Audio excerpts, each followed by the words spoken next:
नमस्कार दोस्तों, हम लाइव बातचीत कर रहे हैं महिलाओं से और जान रहे हैं कि क्या सच्चाई है डेरा सच्चा सौदा की। नमस्कार मैम, आपका नाम? मधु रानी।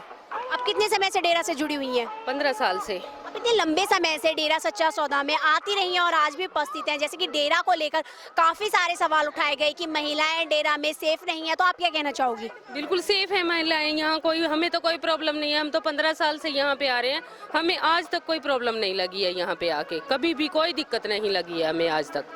जैसे कि गुरुजी समाज में नहीं है, 2 सालों से उनके सत्संग नहीं हो रहे, लेकिन उसके बावजूद भी आप डेरे में आ रहे हो, तो क्या आपकी श्रद्धा पे कोई असर नहीं पड़ता इस बात का? नहीं है जी, बिल्कुल कुछ नहीं है। हमें बिल्कुल हमारा विश्वास अटूट है इनके प्रति, बिल्कुल अटूट विश्वास है। हमें कोई प्रॉब्लम नहीं लगती है। हम आते हैं सच्चे मन से ही यहाँ आते हैं, हमें कभी कोई ऐसा फील ही नहीं होता है। और हम हमेशा यही कहेंगे कि हमारे पिताजी को जल्दी यहाँ भेजा जाए।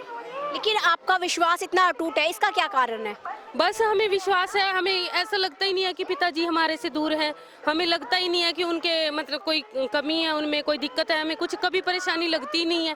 हम तो ऐसा लगता है कि हमें पहले घर जैसा ही महसूस होता है। यहाँ पे आके कुछ भी अलग महसूस नहीं होता हमें यहाँ के। आज मैं यहाँ देख रही हूँ लाखों की तादाद में लोग आए हुए हैं, किस लिए?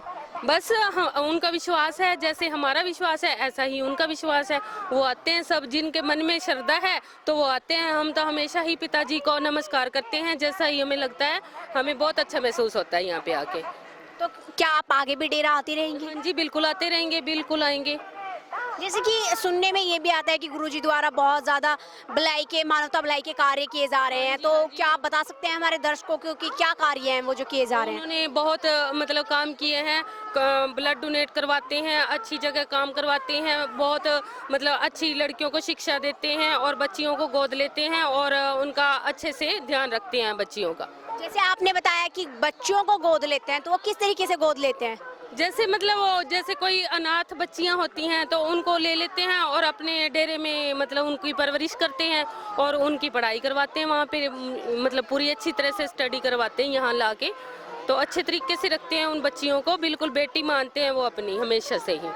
और क्या क्या है लड़कियों के लिए गुरुजी ने? लड़कियों के मतलब उनके मन में हमेशा बेटियों जैसा सम्मान देते हैं उनको। शुरू से ही वो हमेशा बेटियों का ही सम्मान देते हैं, हमेशा यही कहते हैं। हमने पिताजी का ही नाम उनको दे रखा है। जब हम बोलते हैं कि हमारे पिताजी हैं तो वो भी हमें बेटियां ही मानते हैं और बच्चियों को भी हमेशा वो बेटियां ही मानते हैं। तो आप सरकार से क्या अपील करना चाहोगे? हम सरकार से अपील करना चाहेंगे कि हमारे पिताजी को जल्दी से ही रिहा करें, यहाँ पे भेजने के लिए जल्दी ही कोशिश करें। लोगों ने मीडिया द्वारा डेरा सच्चा सौदा व बाबा राम रहीम जी को जाना है, लेकिन आप अपनी वीडियो द्वारा क्या ऐसा मैसेज देना चाहोगे कि वो लोगों तक पहुंचे कि क्या सच्चाई है डेरा सच्चा सौदा की? डेरा सच्चा सौदा की तो सच्चाई है, देखो हमें तो आज तक कुछ भी ऐसा महसूस नहीं हुआ कि हमें कोई प्रॉब्लम लगती हो। कुछ भी नहीं, कभी किसी ने देखा नहीं, कभी कुछ ऐसा सुना नहीं। अब पता नहीं किसने जाके क्या कहा, वहाँ पे जाके क्या किया है, किसने झूठी कोई अफवाह फैलाई है या क्या किया है। उनको हम यही कहना चाहेंगे कि हमारे पिताजी को जल्दी रिहा करें। जी धन्यवाद मैम।